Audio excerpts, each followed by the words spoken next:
Howdy folks, this is Jethro. Just wanted to come on and do a quick video. I got a couple of things.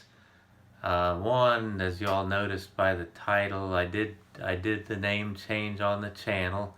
Um, just a new name for the channel. It's a little easier to remember and keep straight, and just thought I'd go ahead and do that. No other changes planned. Same new name, same old Jethro. So I don't think there's much change in me at this point. So I just wanted to also do a just quick touch on Don's Garage. Had the question out there: what motivated us, or what made us start our YouTube channel, and what did we expect to get out of it?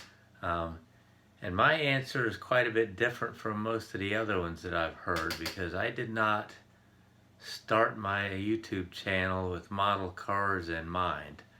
I started my YouTube channel. What motivated me to start my YouTube channel, to answer the question, is I've always, I always go to car shows. I go to a lot of car shows, a lot of car events, cruise-ins, some racing events and things like that. I've always enjoyed photography, and I've always taken a lot of pictures. So that kind of, back in the 35 millimeter days, we had photo albums. We'd take our pictures, we'd get them developed, we'd put them in photo albums. And when digital photography came along, they just kind of disappeared and got lost in the files of your computer.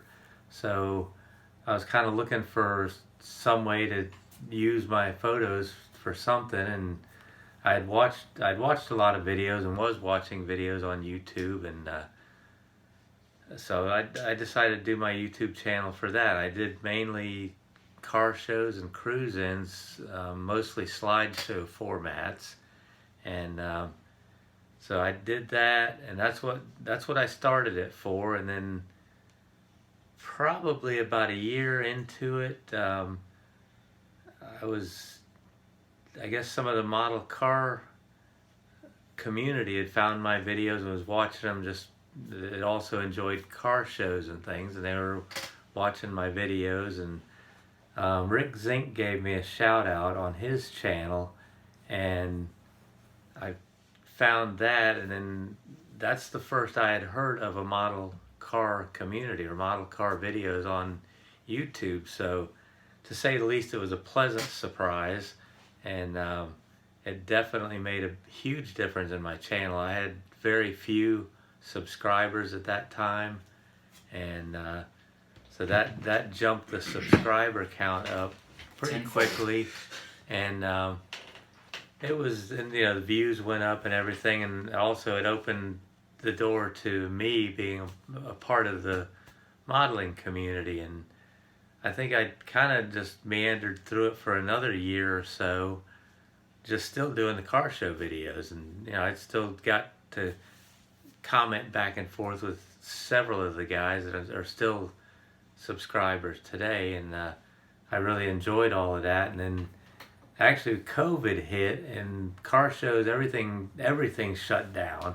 So we were kind of trying, my son Lugnut, he always went to car shows with me and still does when we do them. But anyway, we were sitting here one day trying to decide what to do, and he mentioned, well, why don't we, I'm gonna just build a model. So he grabbed a model car kit that he had and built it. And AMG 44. The AMG 40 Ford Coupe. That was my first model build. That's another question. Somebody asked what was the first build on my channel. That was it. It wasn't even mine. It was my son's build. But anyway, that's what I did. And what did I expect out of it? I didn't expect anything out of it. I definitely didn't expect to become a part of a great community that we're in now, and just be able to build these models. And I've learned a lot about building models, and I mean, I'm still far from being a great model builder, but I feel like my skills have come a long way in a few years of watching all of your videos, and watching you guys build and give your tips. And a lot of guys give tips and videos of how-tos and things. So that's pretty much where I'm at on that. I thought, my story is different than a lot of others. Like I say, I started off as a car show videos, and then kind of have moved over to model cars and the builds and do some model car shows. In a couple of weeks we'll be going to JaxCon, and definitely looking forward to that and meeting up with a lot of guys there. And that is about it from the new Jethro's Garage. I'm going to turn the camera around real quick and show you just a little bit of progress on my Psychedelic 60s build. I'm really close to being done, and I was trying to get it done.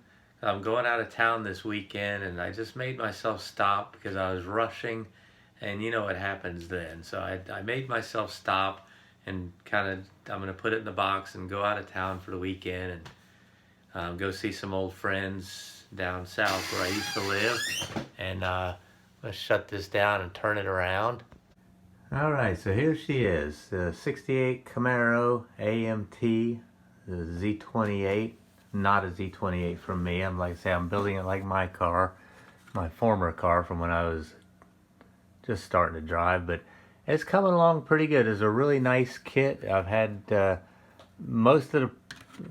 few problems I've had were mostly because I was a bonehead and put the rear differential in before I put the exhaust in.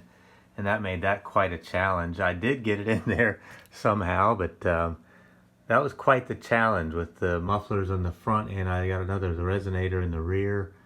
It was not easy to get those in there. I had to clip the exhaust pipes and do a lot of finagling to get that to work. But like I said, that wasn't the kit's fault. That was the bonehead builder's fault. So at any rate, that's where I'm at on that. I should probably by next weekend have that done, and I'll be doing a final on it. So I'm going to leave it at that, and that'll be it for here. Over and out. Jethro's Garage, over and out.